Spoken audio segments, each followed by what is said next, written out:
साथियों, आप सभी का स्वागत है आपके अपने YouTube channel modern academy YouTube channel पे। आज हम पढ़ने वाले हैं rapid fire CDP top 30 selected question. तो चलिए शुरू करते हैं बिना किसी देरी के। पहला क्वेश्चन दिया गया है, संज्ञानात्मक विकास निम्न में से किसके द्वारा समर्थित होता है। तो किसके द्वारा समर्थित होता है? तो एक समृद्ध और विविध वातावरण उपलब्ध कराना, इसके द्वारा जो होता है समर्थित होता है। क्योंकि कुछ क्वेश्चन होते हैं थोड़ा टफ होते हैं लेकिन सिलेक्टेड होते हैं, इसलिए मैं सिलेक्टेड क्वेश्चन लेकर ही आता हूँ। इसलिए आप ज़्यादा से ज़्यादा वीडियो को लाइक करें और ज़्यादा से ज़्यादा दोस्तों के पास शेयर करें। अगला क्वेश्चन दिया गया है, निम्न में से कौन सी पूर्व संक्रियात्मक विचार की एक सीमा नहीं है। पहला दिया गया है, ध्यान केंद्रित करने की प्रवृत्ति, प्रतीकात्मक विचार का विकास, अहमन्यता, अनुत्क्रमणीय। तो इसका जो राइट आंसर हो जाएगा ऑप्शन नंबर बी हो जाएगा, प्रतीकात्मक विचार का विकास।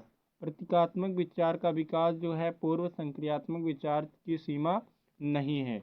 अगला क्वेश्चन देखते हैं, एक स्वस्थ शरीर में स्वस्थ मन बसना किसने परिभाषित किया। एक स्वस्थ शरीर में स्वस्थ मस्तिष्क का निर्माण होता है या बसना होता है। तो ये कथन है अरिस्टोटल यानी कि अरस्तुत का। अगला क्वेश्चन दिया गया है, महीने की परिपक्वता में बच्चा का पहला कदम चलने लगता है। तो 10 से 12 महीने की परिपक्वता में बच्चा पहला कदम चलने लगता है। तो 10 से 12 मंथ इसका करेक्ट आंसर हो जाएगा। अगला क्वेश्चन दिया गया, किशोरावस्था के संबंध में कौन सा कथन सही है। पहला ऑप्शन दिया गया, काल्पनिक श्रोता किशोरों का एक विश्वास है कि दूसरे लोग भी उनके प्रति उतना ही ध्यान आकर्षित करते हैं जितना वे स्वयं। बिल्कुल सही बात है। किशोरों में अद्वितीय का बोध उन्हें यह सोचने के लिए प्रेरित करता है कि कोई भी व्यक्ति उनके या उनके अनुभूतियों को नहीं समझता है। ये भी सही है। व्यक्तिगत दंत कथाएं प्रायः किशोरों की डायरी का भाग होती हैं। ये भी सही है। तो इसमें कौन सा सही हो जाएगा, उपरोक्त सभी। देखिए दोस्तों, कुछ क्वेश्चन ऐसे आपको लग रहे होंगे कि टफ है, लेकिन कुछ क्वेश्चन ऐसे ही एग्जाम में पूछे जाते हैं क्योंकि ये सारे प्रीवियस ईयर क्वेश्चन मैं लेकर आता हूँ। अगला क्वेश्चन दिया गया, प्रेरणा एक स्थिति है। तो प्रेरणा कैसी स्थिति? तो प्रेरणा एक मनोवैज्ञानिक स्थिति है। तो इसका राइट आंसर क्या हो जाएगा, ऑप्शन नंबर ए, मनोवैज्ञानिक। अगला क्वेश्चन दिया गया, मनोवैज्ञानिकों के अनुसार निम्नलिखित में से किस विधि द्वारा मूल प्रवृत्तियों में परिवर्तन लाया जा सकता है। पहला ऑप्शन दिया, सहसंबंध, मार्ग निरंतरीकरण, विलयन, नवीनीकरण। तो क्या राइट आंसर हो जाएगा, तो मार्गांतरीकरण इसका राइट आंसर हो जाएगा, ऑप्शन नंबर बी। मनोवैज्ञानिकों के अनुसार निम्नलिखित में से कौन सी विधि मूल प्रवृत्तियों में परिवर्तन ला सकता है। तो मार्गांतरीकरण ला सकता है। क्वेश्चन नंबर 8 दिया गया है, अभ्यास के अधिगम पर प्रभाव के एक प्रयोग में अधिगम होगा। अभ्यास के अधिगम पर प्रभाव के एक प्रयोग में अधिगम कैसा होगा। तो इसमें राइट आंसर कौन सा हो जाएगा, ऑप्शन नंबर बी हो जाएगा, परतंत्र पर, परतंत्र चर इसका राइट आंसर हो जाएगा। अभ्यास के अधिगम पर प्रभाव का एक प्रयोग अधिगम होगा, परतंत्र चर। अगला क्वेश्चन दिया गया है, पठार के सीखने के पठार का निराकरण के लिए क्या नहीं करना चाहिए। सीखने के पठार के निराकरण के लिए क्या नहीं करना चाहिए, उसे दंडित करना चाहिए या नहीं करना चाहिए, बालक को दंडित नहीं करना चाहिए। अगला क्वेश्चन दिया गया है, सामान्यीकरण के सिद्धांत को किसने अग्रसारित किया था। तो चार्ल्स जूड ने जो था उन्होंने सामान्यीकरण के सिद्धांत को अग्रसारित किया था। अगला क्वेश्चन दिया गया है, निम्नलिखित में से किसका सूत्रपात गेस्टाल्ट मनोवैज्ञानिक विज्ञान से हुआ। किसका सूत्रपात जो है गेस्टाल्ट मनोविज्ञान से हुआ। तो इकाई योजना का, इसका right answer option number A, इकाई योजना हो जाएगा। अगला कथन, निम्नलिखित में से शिक्षण एवं अधिगम का सबसे उपयुक्त तरीका कौन सा है। तो पहला, बच्चों से यह अपेक्षा की जाती है कि वे चुप रहे और शिक्षक को सुने। ये थोड़ा इम्पोर्टेंट कम है। बच्चों को विकसित करने के लिए बहुत से अवसर दिए जाने चाहिए, सही है। और अधिगम के प्रति सकारात्मक भाव उत्पन्न करने के लिए अंतः क्रियाएं और गतिविधियों को बनाया जाए, तो ये भी सही है। तो इसमें कौन सा राइट आंसर हो जाएगा? 2 और 3, 2 और 3 एकदम करेक्ट हो जाएंगे। तो इसका राइट आंसर कौन सा हो जाएगा? 2 और 3। अगला क्वेश्चन देखते हैं। अगला क्वेश्चन दिया गया है क्वेश्चन नंबर 13। यह वह विधियां जिनके प्रयोग से विद्यार्थी को की स्वपहल व प्रयास शामिल है। स्वपहल व प्रयास शामिल है, तो वो कौन सी विधियां हैं? तो बिल्कुल 13 नंबर में कौन सा राइट हो जाएगा? अधिगमकर्ता केंद्रित विधि। इसका right answer option number B, अधिगमकर्ता केंद्रित विधि इसका करेक्ट आंसर हो जाएगा।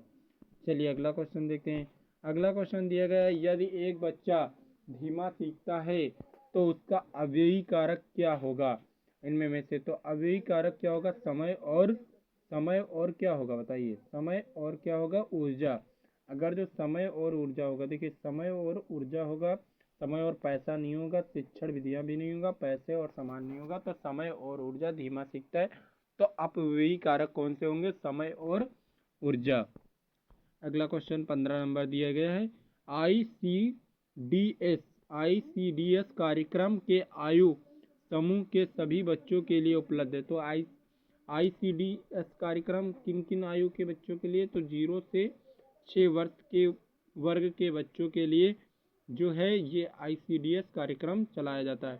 देखिए आईसीडीएस कार्यक्रम 0 से 6 वर्ष। अगला क्वेश्चन दिया गया क्वेश्चन नंबर 16। समावेशी शब्द में असाधारण बच्चों का तात्पर्य कौन सा है? तो समावेशी शब्द में असाधारण बच्चों का तात्पर्य है, तो बिल्कुल 16 नंबर में कौन सा राइट आंसर हो जाएगा? ऑप्शन नंबर सी, प्रतिभावान, बुद्धिमान, पिछड़े मानसिक रूप से, बाधा युक्त शिशु। अगला दोस्तों दिया गया है, बता दें दोस्तों अभी तक हमारे 10 सब्सक्राइबर कंप्लीट नहीं हुए, इसलिए आप ज़्यादा से ज़्यादा कोशिश करिए। आप लोग चैनल को सब्सक्राइब नहीं करते, सब्सक्राइब करने से आपको कुछ नहीं जाएगा, आप लोग सब्सक्राइब जरूर कर दीजिएगा। अगला क्वेश्चन दिया गया है, निम्नलिखित में से कौन मानसिक मंदता के वर्गीकरण के अंतर्गत नहीं आता है? तो कौन सा मानसिक मंदता वर्गीकरण के अंतर्गत नहीं आता है? तो तीव्र मंदता नहीं आता है। ऑप्शन नंबर डी इसका राइट आंसर हो जाएगा। अगला क्वेश्चन दिया गया, बुद्धि समावेश करती है। तो बुद्धि कैसी समावेश करती है? तो अभिसारी चिंतन का समावेश करती है। तो अभिसारी चिंतन का बुद्धि जो है समावेश करती है। इसका right answer option number B हो जाएगा। क्वेश्चन नंबर 19 दिया गया है, गिलफोर्ड की बुद्धि संरचना के अनुसार बुद्धि के मुख्य आयाम हैं, कौन कौन से हैं? तो प्रक्रिया है, विषय वस्तु है और परिणाम है। तो कौन से ऑप्शन में दिया गया? ऑप्शन नंबर ए, प्रक्रिया, विषय वस्तु और परिणाम, तीनों गिलफोर्ड की बुद्धि संरचना के अनुसार बुद्धि के आयाम हैं, मुख्य आयाम हैं। अगला क्वेश्चन दिया गया क्वेश्चन नंबर 20। एक बालक के व्यक्तित्व को मापने के लिए सर्वाधिक वस्तुनिष्ठ विधि कौन सी है? तो कौन सी विधि है? तो समाजमिति विधि। जो है समाजमिति विधि है व्यक्तित्व मापन की सर्वाधिक वस्तुनिष्ठ विधि। अगला क्वेश्चन दिया गया, सैमपट को शिक्षण सामग्री के किस समूह के अंतर्गत किया जाता है? जो सैमपट का प्रयोग किस अंतर्गत किया जाता है? तो दृश्य साधन या श्रव्य साधन। तो दृश्य साधन के रूप में किया जाता है। देखिए क्योंकि उस पे सैमपट को केवल देखा जा सकता है, सुना नहीं जा सकता है, तो दृश्य साधन हो जाएगा। क्वेश्चन नंबर 22 दिया गया है, निम्नलिखित व्यक्तियों में से कौन अपने बच्चे या बच्चों को आंतरिक प्रेरणा दे रहा है? तो इसमें क्या हो जाएगा? इसमें कौन सा राइट आंसर हो जाएगा? क्वेश्चन नंबर 22, विज्ञान विषय में सर्वोच्च अंक पाने पर राकेश अपने पुत्र की प्रशंसा करते हैं। तो इसमें राइट आंसर क्या हो जाएगा? ऑप्शन नंबर डी, ये आंतरिक प्रेरणा दी जा रही इसमें। अगला क्वेश्चन दिया गया है, प्रासंगिक अंतर्बोध परीक्षण यानी कि टीटी का विकास किसके द्वारा किया गया था? तो टीटी परीक्षण का निर्माण मारे के द्वारा किया गया था। अगला क्वेश्चन दिया गया, मूल प्रवृत्तियों को 14 प्रकार से किसने वर्गीकृत किया था? तो मैकडूगल ने 14 प्रकार से वर्गीकृत किया था मूल प्रवृत्तियों को। अगला क्वेश्चन दिया गया 25, मानव विकास का प्रारंभ होता है। तो मानव विकास का प्रारंभ कहाँ से होता है? तो गर्भावस्था से होता है। अगला क्वेश्चन देखते हैं, निम्न में से कौन सा शिक्षण का स्तर नहीं है? इनमें में से कौन सा शिक्षण का स्तर नहीं है? तो ऑप्शन नंबर ए दिया गया स्मृति स्तर, ये तो है। मोटिवेशन लेवल, ये नहीं है। अभिप्रेरणा स्तर, ये नहीं है। ऑप्शन नंबर 20 का करेक्ट आंसर हो जाएगा। अगला क्वेश्चन दिया गया, प्रतिभाशाली होने का संकेत निम्न में से क्या नहीं है? ऑप्शन ए विचारों में सृजनात्मकता, ऑप्शन बी दूसरों के साथ लड़ना, ऑप्शन सी अभिव्यक्ति में अनूठापन, ऑप्शन नंबर डी कौतूहल। तो इसका राइट आंसर हो जाएगा दूसरों के साथ लड़ना, ये प्रतिभाशाली होने का संकेत नहीं है। अगला क्वेश्चन 28, सामान्य से विशेष की तर्क की प्रक्रिया निम्नलिखित में से कौन सी पद्धति है? तो इसमें जो राइट आंसर हो जाएगा 28 नंबर में कौन सा राइट आंसर हो जाएगा? 28 में हो जाएगा निगमनात्मक। कौन सा ऑप्शन दिया गया? ऑप्शन नंबर बी दिया गया निगमनात्मक। अगला क्वेश्चन देखते हैं 29, थॉर्नडाइक का सिद्धांत निम्नलिखित में से कौन सी श्रेणी में आता है? तो थॉर्नडाइक का सिद्धांत आता है व्यवहारवाद सिद्धांत की श्रेणी में। और मनोविश्लेषणात्मक सिद्धांत के जनक किसे कहा जाता है? तो सिगमंड फ्रायड को कहा जाता है। अगला क्वेश्चन लास्ट क्वेश्चन है, बुद्धि लब्धि की गणना का सही सूत्र क्या हो जाएगा? तो मानसिक आयु अपान वास्तविक आयु गुणे 100, मानसिक आयु बटे वास्तविक आयु गुणे 100, ये क्या हो जाएगा? आपका IQ लेवल का फार्मूला हो जाएगा। आपको वीडियो अच्छी लगी तो वीडियो को लाइक और चैनल को सब्सक्राइब कर दे। धन्यवाद।